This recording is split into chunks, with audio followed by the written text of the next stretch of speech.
예, 반갑습니다. 오셔서 이렇게 환영합니다. 성경에서 핵심은 십자가의 복음이죠.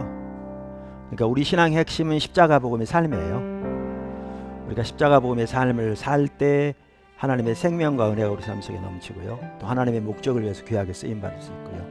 그래서 우리가 시간이 얼마나 걸릴지 모르지만 십자가 복음의 삶을 이렇게 하나하나 같이 좀 살펴갔으면 합니다. 지금 한국교회 매우 심각하게 침체돼 있잖아요. 많은 분들이 본질로 돌아가자 그러거든요. 요즘 목사님 치고 그 얘기 안 하는 분이 거의 없어요. 본질로 돌아가야 산다. 정확하게 맞는 얘기거든요. 근데 본질이 뭐냐는 거죠. 이렇게 말하면 이제 사람마다 이해가 다를 수 있거든요. 뭐 이분은 이거라고 그러고 저분은 저거라고 그러고. 그래서 본질로 돌아가야 사는데 저는 개인적으로 우리 신앙의 본질은 무엇보다 하나님과 친밀한 교제라고 확신합니다. 그러니까 오늘 이제 그 부분을 좀 같이 나눴으면 하거든요. 우리가 성경을 보면 그게 명확한데요. 몇 가지 부분에서 보아도 명확해요. 그러니까 예를 들면 하나님께서 인간을 창조하실 때 어떤 목적을 가지고 계셨는가? 하나님께서 이스라엘을 세우실 때 어떤 목적을 가장 핵심으로 가지고 계셨는가? 하나님이 교회를 세우실 때 어떤 목적을 가지고 계셨는가? 등등을 보면 그러면 우리 신앙에서 가장 중요한 것이 뭔지를 금방 알 수 있죠. 이렇게 신구약 전체적으로. 그래서 살펴볼 텐데요. 먼저 하나님께서 천지를 창조하신 목적을 보아도 하나님과 친밀한 교제가 우리 신앙의 가장 핵심인 것을 분명하게 알 수 있습니다. 저는 사실 대학원을 다 미국에서 했는데요. 미국 교회에 또 이렇게 보면 하나님께서 인간을 창조하신 가장 주된 목적이 하나님과 친밀한 교제다 이렇게 말하면 그 말할 필요 없이 당연한 것으로 받아들여져요. 왜냐하면 성경이 명확하니까요. 근데 이제 우리 같은 경우에는 그게 오히려 생소하게 느껴질 만큼 막 이렇거든요. 그러니까 제가 설명을 해야 되는 이런 차원이긴 한데 누가 그러긴 하더라고요. 또 세계적으로 유명한 분인데 종교적으로 보더라도 기독교는 종교는 아닌데 엄격하게 따지면 천지를 창조하신 전능하신 하나님을 말하고 그 신 혹은 하나님과의 친밀한 교제를 말하는 종교는 기독교밖에 없대요. 예를 들면 이슬람이나 유대교 같은 경우에는 천지를 창조하신 하나님을 믿는 것은 알라 같은 자기 나름대로 그 신이지만 같은데요. 그 신앙의 핵심은 하나님과 친밀한 교제가 아니거든요. 다른 종교 말할 것도 없고요. 그런데 이제 우리가 성경을 보면 하나님과 친밀한 교제가 우리 신앙의 가장 핵심인 것을 아까도 말씀드린 데 볼 수 있는데 하나님께서 인간을 만드신 것부터 보면 알 수 있어요. 그러니까 하나님께서 아담과 하와를 만드시되 하나님의 형상으로 만드셨잖아요. 그런데 아담과 하와가 하나님과의 어떠한 친밀한 교제를 가지고 있는가를 어디를 보면 아느냐면요. 의외로 아담이 타락했을 때 아담과 하와 타락했을 때 그들을 찾아오신 하나님의 모습에서 볼 수 있어요. 그래서 창세기 3장에 보면 그게 나오는데 8절에 이렇게 말합니다. 그들이 그날 바람이 불 때 동산에 거니시는 여호와 하나님의 소리를 듣고 아담과 그의 아내가 여호와 하나님의 낯을 피하여 동산 나무 사이에 숨은지라. 여호와 하나님이 아담을 부르시며 그에게 이르시되 내가 어디 있느냐.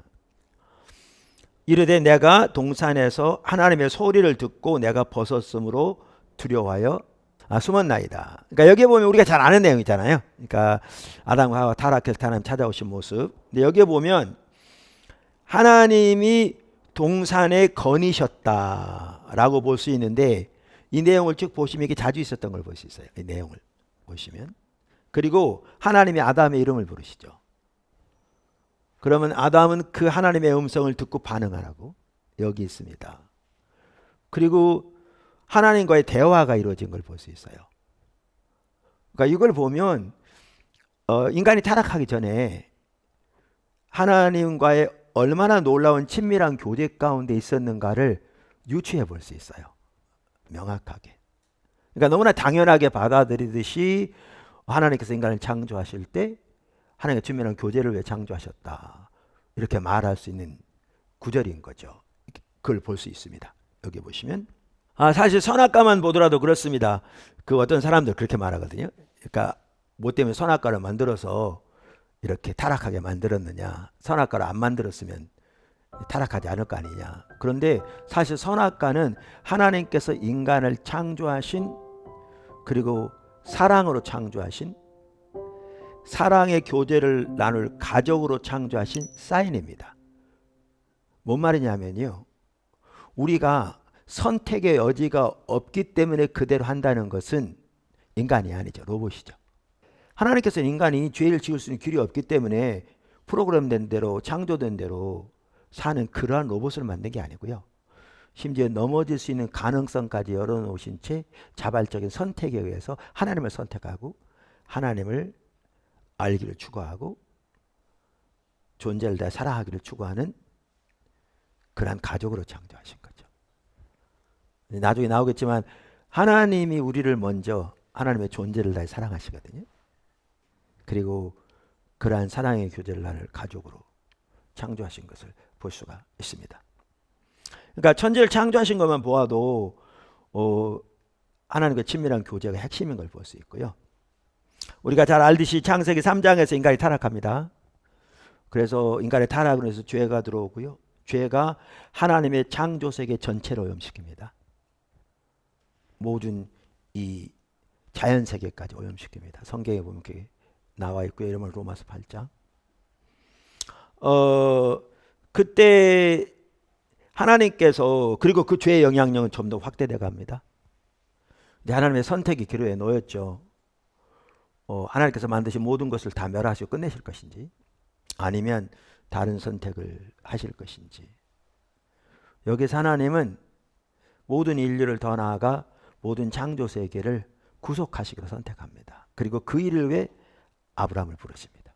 그래서 창세기 주석을 쓴 학자들 중에는 이 아브라함을 부르신 사건을 보고 이렇게 아브라함을 부르셨을 때 천사들 중에서는 헉하고 입을 다무지 못했을 것이다, 이렇게 표현한 사람도 있습니다. 그만큼 하나님의 선택이 여기 있는 거거든요.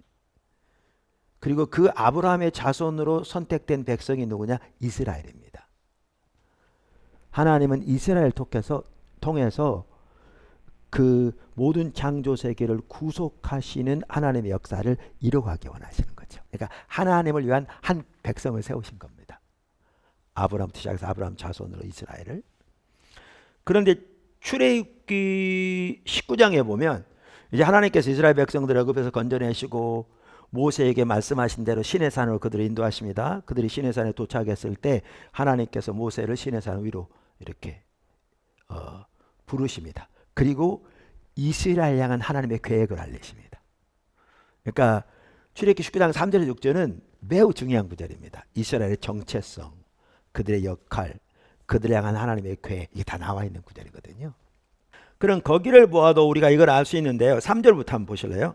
모세가 하나님 앞에 올라가니 여호와께서 산에서 그를 불러 말씀하시되 너는 이같이 야곱의 집에 말하고 이스라엘 자손들에게 말하라. 내가 애굽 사람에게 어떻게 행하였음과 내가 어떻게 독수리 날개로 너희를 업어 내게로 인도하였음을 너희가 보았느니라. 잠깐만요. 여기 보시면 하나님이 애굽 사람에게 어떻게 행하였음을 너희가 보았다. 뭘 말할까요? 그러니까 애굽에서 10가지 재앙을 말하잖아요. 그 어마어마한 기적들.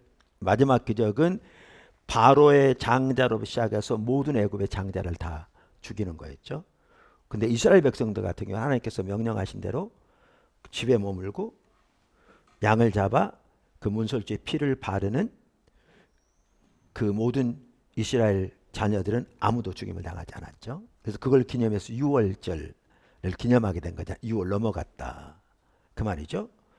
이렇게 놀라운 일을 행하셨고 또 내가 어떻게 독수리 날개로 너희를 업어 내게로 인도했다. 보면 이 광야 생활을 인도하신 그 하나하나의 그 인도하심을 독수리가 날개로 새끼를 나르는 것 같이 비유하신 거죠. 그만큼 하나님께서 그들을 인도하신 거죠. 근데 여기 보면 하나님께서 그들을 인도해서 어디로 인도하셨다고 되어 있어요? 내게로 인도했다. 누구게로? 하나님께로. 이게 핵심입니다. 그러니까 우리 같은 경우에는 하나님께서 이스라엘 백성들을 애굽에서 건져내셔서 가나안으로 인도하셨다 이렇게 이해하잖아요. 그러니까 애굽에서 건져내신 목적이 가나안으로 인도하기 위한. 물론 그 계획도 있었습니다. 근데 하나님의 계획은 하나님이 이스라엘 백성들을 건져내신 가장 주된 목적은 그들을 가나안으로 인도하기 위함이 아닙니다. 무엇보다 하나님께로 인도하기 위함입니다. 하나님께 친밀한 교제로 인도하신 거죠. 친밀한 교제로. 이게 먼저고요. 자, 이게 토대가 돼야 나머지가 가능하거든요. 그러면서 계속해서 이렇게 말하면 나머지 읽어보죠. 세계가 다 내게 속하였나니 너희가 내 말을 잘 듣고 내 언약을 지키면 너희는 모든 민족 중에서 내 소유가 되겠고 너희가 내게 대하여 제사장 나라가 되며 거룩한 백성이 되리라. 너는 이 말을 이스라엘 자손에게 전할지니라. 그러니까 여기에 보면 이제 이스라엘 백성들의 정체성과 역할이 나옵니다. 아까도 말씀드린 대로 여기에 보면 제사장 나라 거룩한 백성 하나님의 특별한 소유. 그런데 이 삶을 살기 위해 여기에 보면 하나님의 목소리를 청정과 하나님의 언약을 지키는 여기 보면 내게 속해 있다고 말함으로써 세계가 모든 창조석에 하나님의 것임을 말하고 있고 아까 아브라함 부르실 때부터 그러셨듯이 하나님의 계획은 모든 인류뿐만 아니라 모든 창조 세계에 대한 하나님의 계획을 가지고 계시고 그 목적으로 이스라엘을 부르신. 그런데 이 모든 것 이전에 아까 말씀드린 대로 뭐라고 그러냐면 저들을 하나님께로 인도했다. 하나님과 친밀한 교제로 인도했다. 나중에 이제 보지만요. 이게 돼야 나머지가 가능합니다. 이게 돼야. 여기 안 되면 나머지가 가능하지 않습니다. 그러니까 이스라엘 백성들이 가나안 땅에 들어간 이후에도 여기서 떠나니까 즉 하나님과 친밀한 교제에 떠나니까 그들은 오히려 나중에 가나안 땅에 쫓겨납니다. 근데 이제 오늘날 우리나라 같은 경우는 아까도 말씀드린 대로 하나님께서 이스라엘 백성들을 애굽에서 건져냈다 잘 알거든요. 근데 어디에 있느냐? 가나안. 그러니까 목표가 가나안인. 이걸 좀 오늘날로 말하면 또 어떤 사람이 이렇게 또 이렇게 해석하기도 하죠. 우리를 죄에서 세상에서 건져내서 어디로 인도하느냐? 천국. 우리의 목표는 어디냐? 천국. 그러니까 하나님과의 관계가 배제된 채 천국의 목표가 남아있는 그 신앙이 옆으로 가는 거죠. 옆으로 가는 거죠. 그러니까 이런 부분들이 이제 심각한 거죠. 이게 가려져 있으니까. 그래서 하나님께서 인간을 창조하실 때부터 말씀드린 대로 치밀한 교제를 창조하셨고 인간이 타락했을 때 모든 창조 세계를 구속하실 계획을 가지시고 그걸 실행해 가시면서 하나님을 위한 한 백성 이스라엘을 세우시면서도 가장 주된 목적은 그들을 하나님께로 하나님의 친밀한 교제로 인도하기 위함이었습니다. 한 가지만 더 말하고 좀 넘어가면요. 하나님께서 이스라엘 백성들을 어떠한 친밀한 교제로 인도하셨는가라는 걸 볼 수 있는 구절이 또 나오는데 성막에 대한 혹은 번제에 대한 하나님 말씀에 보면 그게 나옵니다. 출애굽기 29장 42절, 43절, 45절에 나오는데 한번 같이 보실까요? 이는 너희가 대대로 여호와 앞 회막문에서 늘 드릴 번제라. 내가 거기서 너희와 만나고 네게 말하리라. 내가 거기서 이스라엘 자손을 만나리니 내 영광으로 말미암아 회막이 거룩하게 될지라. 45절 내가 이스라엘 자손 중에 거하여 그들의 하나님이 되리니 그들은 내가 그들의 하나님 여호와로서 그들 중에 거하려고 그들을 애굽 땅에서 인도하여 낸 줄을 알리라. 나는 그들의 하나님 여호와니라. 어마어마하죠.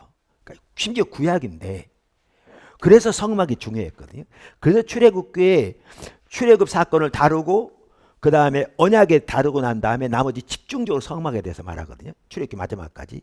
뭐냐하면 여기 보시면 하나님께서 그들 가운데 거하고 그들의 예배 가운데 그들을 만나고 그들에게 말씀하시고 그들의 길을 지도하시고 광야 생활 또한 그렇게 하셨죠. 그렇게 하기 위해서 그들을 인도하셨다. 이게 친밀한 교제의 한 부분인 거죠. 아까도 말씀드린 대로 우리는 구원받아 천국 간다. 목표만 여기 두고 있으면서 하나님과 친밀한 교제를 망각할 뿐만 아니라 구약에서도 하나님 이렇게 하셨는데 신약은 더 말할 것도 없는데 이러한 하나님과 동행하는 삶에 대해서는 완전히 망각되어 있는 그 나중에 구체적으로 나오지만 우리의 신앙생활을 그저 몇 가지 종교적인 의식하면 되는 것으로 뭐 성수일하고 11조 다 중요하지만 요거만 하면 그 신앙생활 잘하는 걸로 돼버리니까 껍데기만 남은 거죠. 그게 오늘날이죠. 그러니까 교회가 침체되고 이렇게 돼버린 거거든요. 그러니까 이제 그러니까 처음 창조하실 때, 그 다음에 하나님께서 이스라엘을 부르실 때 살펴봤습니다. 이스라엘은 실패했습니다. 우리가 잘 아는 대로. 그러니까 하나님께 친밀한 교제에 떠났고요. 우상 숭배로 삶을 이렇게 전락했고요. 그래서 우리가 잘 아는 대로 하나님 심판을 받아 흩어지게 되었잖아요. 그래서 하나님이 이스라엘과 유대인과 이방인을 합한 한 새 백성을 그리스도 안에서 세우시는 것이 교회입니다. 그러니까 교회는 새 이스라엘이라고 볼 수 있습니다. 성경적으로 볼 때. 그러니까 이스라엘 연장선상에 있습니다. 이스라엘 별도고 교회가 별도가 아니고요. 이스라엘 연장선상에 있습니다. 그런데 그러면 연장선상에 있기 때문에 당연히 아까까지 살펴본 뭐 창조하실 때도 그렇고 이스라엘 부르신 목적도 그렇고 우리의 고대에도 해당되거든요. 그러니까 아까 출애굽기 19장에 나오는 이스라엘 정책성의 역할에 나오는데 베드로전서 2장에 보면 신약의 교회를 두고 말하면 정확하게 똑같은 용어를 사용하거든요. 그러니까 너무나 이 부분도 당연하긴 한데 그러나 성경의 몇 구절을 보면 이제 명확하게 또 드러납니다. 그 중에 하나가 뭐냐 하면 하나님께서 12사도를 세우신 목적을 보면 알 수가 있는데요. 그러니까 신약의 교회에서 가장 중추적인 일꾼들이 사도들이라고 볼 수 있죠. 신약에 보면 이게 고린도전서 12장 28절에 보면 알 수 있고요.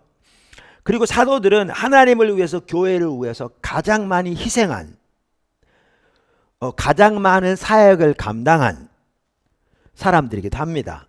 뭐 고린도서 4장 9절에서 13절 보아도 알 수 있고요. 우리가 사도 바울의 삶을 보아도 알 수 있고요. 그런데 그러한 사도들을 세우신 예수님의 목적이 뭐였냐는 거죠. 우리 일반적으로 생각하면 사역하기 위해서라고 생각하거든요.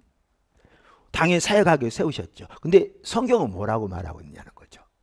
그 사도들을 세우신 목적이 어디 나오냐면 마가복음 3장 13절에 15절에 나옵니다. 한번 성경 한번 보시죠. 또 산에 오르사 자기가 원하는 자들을 부르시니 나온지라. 이에 12를 세우셨으니 12사도 세우셨으니 이는 자기와 함께 있게 하시고 또 보내사 전도도 하며 귀신을 내쫓는 권능도 가지게 하려 하심이로라. 그러니까 사도들을 세우신 게 당연히 사역을 위해 세우셨습니다. 그러니까 여러분이 마가복음을 보면 예수님의 공생애를 두 마디로 요약합니다. 전도와 귀신 쫓아내는 거. 그러니까 마태복음은 전인적인 치유를, 마가복음은 그냥 귀신 쫓아내는 것으로 요약합니다. 그러니까 이건 귀신을 쫓아내는 것만이 아니라 그러니까 전인적인 치유이란 전반적으로 지금 말하는 거죠. 그리고 전도, 선포인데요. 그러니까 마가복음은 예수님의 사역을 이 두 가지로 요약합니다. 그러면서 사도들을 부르실 때 예수님이 감당하신 사역 그대로 감당하도록 부르셨다고 돼 있어요. 용어까지 똑같이 표현해서. 그러니까 당연히 사역을 부르셨죠. 또 사역을 감당했고. 그런데 중요한 게 있습니다. 뭐냐 하면 그보다 먼저 있는 게 있어요. 이거보다 먼저. 뭐 하기 위해서 부르셨다고요? 예수님과 함께 있게 하기 위해서. 그러니까 심지어 사도들을 부르신 목적도 사역 이전에 예수님과의 친밀한 교제 혹은 하나님과 친밀한 교제를 위해 부르셨습니다. 우리는 너무나 많은 경우에 하나님과 친밀한 교제가 먼저인데 이거는 소홀히 하고 사역에 힘쓰는 경우가 많죠. 그러다 보니까 하나님 중심적인 사역보다는 우리 생각들, 우리 방법으로 하는 사역들, 우리 노력으로 하는 사역들, 실제로 하나님의 뒷받침이 거의 없는 이렇게 가버리는 거죠. 그러니까 옆으로 가버리는 거죠. 근데 성경에 보면 말씀드린 대로 12사도를 세우신 목적도 가장 먼저는 예수님과의 하나님과의 친밀한 교제라는 것을 명확하게 말하고 있거든요. 더 나아가서 한 구절을 보면 더 선명히 볼 수 있는데요. 요한일서 1장 3절입니다. 그러니까 요한일서 1장 3절은 우리의 구원을 한마디로 뭐라고 표현하고 있나 보세요. 요한일서 3절 한번 같이 보시죠. 우리가 보고 들은 바를 너희에게도 전하면, 여기 보고 들은 바가 뭐냐는 거죠. 그러면 1절과 2절에 보면 사도 요한이 전한 복음인 예수 그리스도를 말합니다. 그러니까 여기에 보면 우리가 예수 그리스도를 너에게 전하면 이 뜻이에요. 바로 보고 들은 바 바로 윗절에 두 절에 보면 명확하게 나오거든요. 전하면, 자, 우리가 예수님을 전하는 게 뭐하게 전하죠? 구원받기 전하는 거잖아요. 그죠? 예수님을 전하는 것은 구원받고 신앙생활하도록 전하는 거잖아요. 자, 그러면 전함은, 그러니까 여기에 보면 구원을 한마디로 이렇게 요약한 거죠. 전함은 너희로 우리와 사귐이 있게 하려 함이니, 우리의 사귐은 아버지와 그의 아들 예수 그리스도와 더불어 누림이라, 더불어 사귐이라. 이 구절을 보면 우리의 구원을 단 한마디로 뭐라고 표현하는가? 하나님과 사귐이라고 표현합니다. 단 한마디로. 명확합니다. 우리의 구원 전체를 한마디로 요약한 게 하나님과의 사귐이라, 이렇게 표현하고 있습니다. 그래서 요한복음 17장 3절에 보면 이제 앞으로 이런 부분을 많이 읽어볼 텐데요. 영생은 곧 유일하신 참 하나님과 그가 보내신 자 예수 그리스도를 아는 것이다. 그러니까 하나님과 친밀한 교제란 말은 하나님을 인격적으로 개인적으로 아는 것을 말하는 것이고요. 그리고 그분을 우리의 존재를 다 사랑하는 것을 말하거든요. 하나님과 친밀한 교제. 그런데 요한복음 10장 3절에서는 말씀드린 대로 영생을 한마디로 뭐라고 그랬냐? 하나님의 예수님을 아는 것이다. 다른 말로 하면 하나님과 예수님과 우리와의 사귐이다. 그리고 우리가 잘 아는 대로 예수님도 말씀하셨지만 가장 큰 계명은 너희가 마음을 다하고 목숨을 다하고 뜻을 다하여 주 너희 하나님 사랑하는 것이다. 마태복음 22장 37절 38절 보다 이것이 가장 크고 첫째 되는 계명이다. 자, 그러면 지금 이제 명확할 겁니다.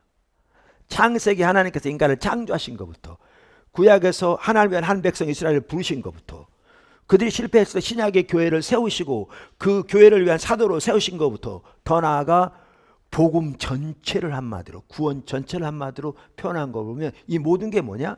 하나님과의 친밀한 교제입니다. 오늘은 다 못 살펴봤지만 나중에 보시면 다른 구절에서 이것을 명확하게 볼 수 있습니다. 그래서 우리 신앙의 본질은 뭐냐? 핵심이란 말인데 한마디로 말하면 하나님과 친밀한 교제입니다.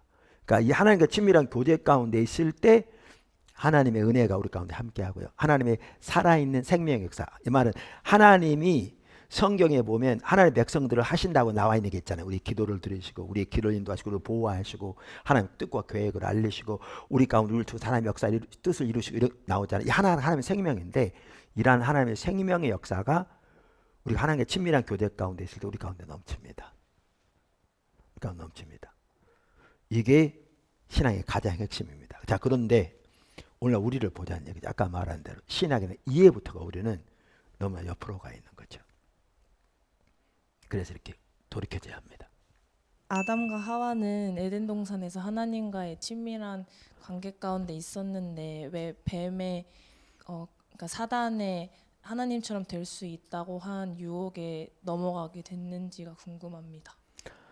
네, 그거는 이제 알 수 없죠. 왜 아담에게 물어봐야 되는데 하나님 아까 말 우리가 자유의지를 주셨기 때문에 오늘날 우리가 하나님 너무나 소중하고 너무나 귀하고 하나님에서 너무나 놀라운 생명이 있는데도 우리도 너무나 자주 넘어지기도 하고 또 수많은 사람들이 자기 스스로 선택해서 하나님보다는 오히려 다른 걸 선택하잖아요. 이제 그러니까 이제 궁극적으로 그에게 물어봐야 되지만 이게 이제 자유의지를 가진 우리 인간의 어떤 그럼에도 불구하고 아까도 말씀드린 하나님은 그렇게까지 하면서도 결국 하나님과 친밀한 교제를 원하신 사실 나중에 보면 나올지 모르겠는데요. 이 사랑의 교제는 삼위일체 하나님 사이의 사랑의 교제부터 시작합니다. 성경에 보면 하나님이 예수님을 사랑한 같이 이런 표현들이 자주 나오거든요. 그러니까 삼위일체 하나님 사이의 사랑의 교제가 무엇보다 깊고 뜨겁고 헌신적이죠. 근데 이 사랑의 관계를 펼쳐가기 원하신 겁니다. 그래서 인간을 만드실 때 하나님 형상으로 만드신 거죠. 그러면서 가장 우선적으로 이 사랑의 교제가 익스텐드 되기 원하신 거죠. 확대되기. 그래서 성경에 보면 하나님이 예수님을 사랑하신 똑같은 사랑으로 하나님 우리를 사랑한다 이렇게 써 있거든요. 또 하나님이 예수님을 사랑하신 똑같은 사랑으로 예수님을 사랑한다. 왜냐하면 이 사랑이 확대되기 원하시는 거예요. 이 관계가 너무 중요한 게요. 그 세계관 이런 부분에서도 세상의 어떤 사조도 관계를 소중히 여기지 않습니다. 물질을 소중히 여기고 부를 소중히 여기고 프로이드 같은 건 성적 만족을 소중히 여기고 관계를 소중히 여기지 않습니다. 근데 하나님 우리의 신앙 관계가 핵심인데 결국 실제 삶을 보면 이 관계가 얼마나 중요한가를 볼 수 있습니다. 그래서 하나님의 말씀이 정말 생명의 길입니다. 그래서 우리 신앙의 가장 핵심적인 부분들을 이제 정리하고 그리고 그 하나님의 말씀대로 우리가 실제로 하나님을 추구하며 살아갈 때 놀라운 승리를 경험하게 되거든요. 그리고 교회적으로만 하더라도 정말 이렇게 많은 성도들이 정말 많은 놀라운 승리를 경험하고 있거든요. 이 하나님의 길을 따라 향함으로. 그래서 잘 오셨습니다. 인내하시면서 배워가시면 하나님 놀라운 은혜 베푸실 줄 믿습니다. 네. 그러니까 이제 그런 부분들이 이제 앞으로 하나씩 살펴갈 겁니다. 어차피 한꺼번에 다 못하잖아요. 살펴갈 거고 오늘은 우리 신앙의 가장 핵심은 하나님과 친밀한 교제다. 이걸 이제 살펴보았습니다. 질문 없으시면 오늘 좋은 시간이었습니다. 이렇게 환영하고 이제 출발하는데요. 하나님께서 계속 은혜 주셔서 이렇게 하나님의 길을 잘 배우고 또 배운 대로 삶을 조정해 따라가고 그러면서 하나님의 살아계신 승리를 경험하기 시작할 거거든요. 그렇게 되기를 주님의 축원합니다. 감사합니다. 네, 하나님께 감사의 박수 드리겠습니다.